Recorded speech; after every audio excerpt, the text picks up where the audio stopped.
Breaking news చూస్తున్నాం. 7 నెలల గర్భిణీపై దారుణం జరిగింది. కొడుకే సవతి తల్లిని హతమార్చాడు. గర్భంతో ఉన్న తల్లిపై ఒక్కసారిగా కత్తి దూశాడు కొడుకు.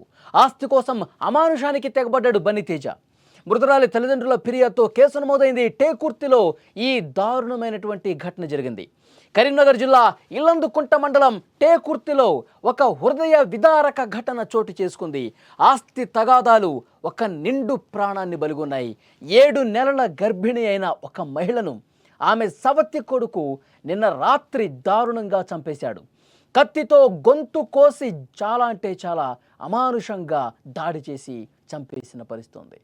టేకుర్తి గ్రామానికి చెందిన ముద్రపోయిన రాములు తన మొదటి భార్య పిల్లలు ఉన్నా కూడా 8 సంవత్సరాల క్రితం బొమ్మనపల్లికి చెందిన 34 ఏళ్ల తిరుమలను రెండో పెళ్లి చేసుకున్నాడు. రాములు ఒక హరికథా కళాకారుడు. తిరుమల ప్రస్తుతం 7 నెలల గర్భంతో కూడా ఉంది. రాములు మొదటి భార్యకు 2 కుమారులు ఉన్నారు. గత 3 నెలల నుంచి ఆస్తి పంపకాల విషయంలో 2 కుటుంబాల మధ్య గొడవలు జరుగుతూనే ఉన్నాయి. ఈ గొడవలు ఎక్కువ కావడంతో రాములు తన ఇంటిని తిరుమల పేరు మీద రిజిస్ట్రేషన్ చేశాడంటే రెండో భార్య మీద.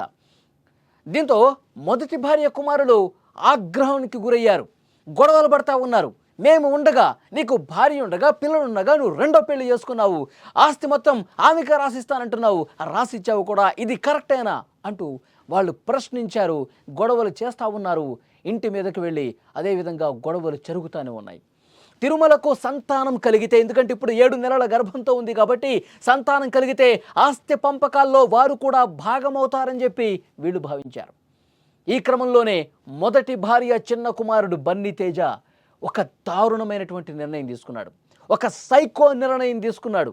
శనివారం రాత్రి ఇంట్లో ఎవరూ లేని సమయంలో తిరుమల గొంతును చాలా దారుణంగా కత్తితో కోసి కత్తితో అదేవిధంగా 4-5 సార్లు వెంటనే బయటకు వచ్చి పారిపోయాడు.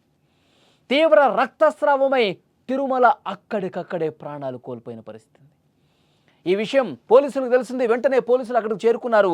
సిఐ లక్ష్మీనారాయణ, ఇల్లందుకుంట ఎస్ఐ క్రాంతికుమార్ ఆ ఘటనా స్థలానికి వచ్చారు. మృతదేహాన్ని పరిశీలించి వాళ్ళు కేసు నమోదు చేశారు. బాధితురాలు తల్లిదండ్రులైన రాధమ్మ, రాజయ్యలు పోలీసులకు ఫిర్యాదు చేశారు. తమ కూతురికి రాములకు అసలు మొదటి పెళ్లి కాలేదని అబద్ధం చెప్పి ఈ విధంగా పెళ్లి చేసుకున్నాడంటూ తిరుమల తల్లి వాపోతోంది. ఇప్పుడు అసలు పెళ్ళే కాలేదు అని చెప్పి మాయమాటలు చెప్పి ఈ వివాహం చేసుకున్నాడు. ఆ తర్వాత మాకు తెలిసింది పెళ్ళయింది, 2 పిల్లలు ఉన్నారని కూడా మాకు ఆ తర్వాత తెలిసింది, నమ్మక ద్రోహం చేశాడు అని తిరుమల తల్లి వాపోతోంది. కన్నీళ్లు పెట్టుకుంటుంది. కూతురుని కోల్పోయింది కదా. కూతురు 7 నెలల గర్భవతి, చనిపోయింది. చాలా బాధ కలిగించే విషయం. వివాహ సమయంలో 10 లక్షల కట్నం తీసుకున్నాడంటే 7 తులాల బంగారం కూడా కానుగ్గా ఇచ్చామని ఆ తల్లి చెప్తోంది. తిరుమల తల్లిదండ్రుల ఆరోపణల నేపథ్యంలో పోలీసులు ఈ కోణంలో దర్యాప్తు చేస్తున్నారు. నిందితుడి కోసం గాలింపు చర్యలు చేపట్టారు. ఎప్పుడైతే చాలా దారుణంగా కత్తితో చంపేసి వెళ్ళిపోయాడో, పారిపోయాడు, ఇంకా ఎక్కడ కనిపించట్లేదు.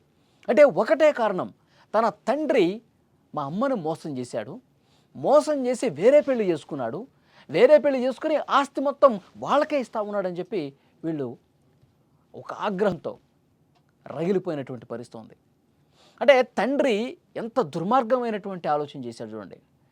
ఈ విధంగా సంబంధాలు పెట్టుకోవటమో లేకపోతే మోసం చేసి రెండో పెళ్లి చేసుకోవటమో ఆఖరికి ఎలాంటి పరిస్థితులు తీసుకొస్తుంది? ప్రాణాలు తీసే స్థాయికి తీసుకెళ్తుంది, ప్రాణాలు కోల్పోయే స్థాయికి తీసుకొస్తుంది. చాలా స్పష్టంగా అర్థమవుతుంది.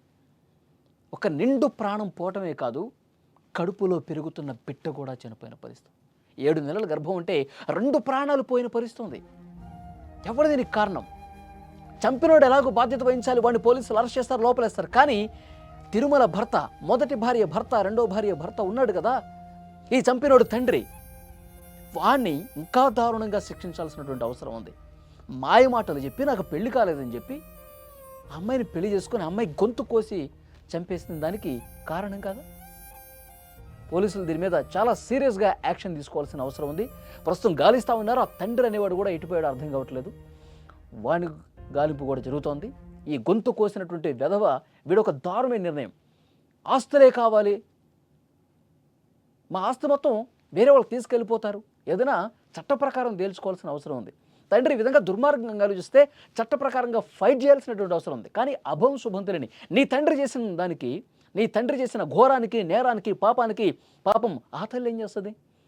సవతి తల్లి గొంతు కోసి దారుణంగా ఆన్ ది స్పాట్ ఆమె గిలగిలా గిలగిలా కొట్టుకొని రక్తపు మడుగులో పడిపోయి చనిపోయింది. ఎంత దారుణం చూడండి. చాలా బాధ కలిగించే విషయం. వెంటనే వాడు కత్తితో గొంతు కోసి పారిపోయిన వాడిని పట్టుకొని కటకటాల వెనక పంపించాలి. వాడి తండ్రి ఎవరైతే ఇంత దుర్మార్గంగా ఆలోచనతో 2 పెళ్ళిళ్ళు చేసుకొని ఈ నేరానికి కారకుడయ్యాడు, అతన్ని కూడా చాలా కఠినంగా శిక్షించాల్సిన అవసరం ఉంది. ఈ వీడియో చూస్తున్న ప్రతి ఒక్కరూ స్పందించండి. ఈ ఘటన అసలు తప్పు ఎవరిదని మీరు భావిస్తూ ఉన్నారు? తప్పకుండా కామెంట్ బాక్స్లో తెలియజేయండి. కథకొచ్చి నా ఊరికి ఫోన్ నెంబర్ ఇచ్చి హనుమకొండలు చదువుకుంటే దాన్ని తీసుకుపోయి లాగా మ్యారేజ్ చేసుకున్నాడు. అమ్మా చదువులైనా పోలీస్ స్టాండ్కి పోయినాం, అయ్యా పెద్ద మడుతులకు పోయినాం. పెద్ద మడుతులలో పోతే ఎస్ఐ తిట్టిండు, ఇక్కడ ఎస్ఐ తిట్టిండు, అక్కడ ఇల్లంతకుంటే ఎస్ఐ తిట్టిండు. ఆ పోరు వయసు ఎంత ఉన్నది, దాని జీవితం ఖరాబ్ చేస్తావారని తిట్టిండు. ఇప్పుడు మీ ఇల్లే ఉన్నది, ఏమి లేదు. మరి ఎవరు చంపారు అనుకుంటాను? మన చిన్న కొడుకు చంపిండట, వాడు అందరు కూడా చంపిండు. అందరు మొత్తం 4 ఓడి. ఎవరు ఏం పేరో నాకు తెలియదు. వాళ్ళ మీద మన్ను పోయి అందరు కూడా రామనాగ్య లేనిది ఏది కాదు, రామనాగ్య లేనిది ఏది కాదు. 8 సంవత్సరాల అయ్యా బాధ్య పని చేసింది. అది ఎక్కడ పొలాలు పడితే అక్కడ చేసుకుంటూ వచ్చింది రావణ్ దినాలకు. రావణి ఇప్పుడే 7 నెలలు.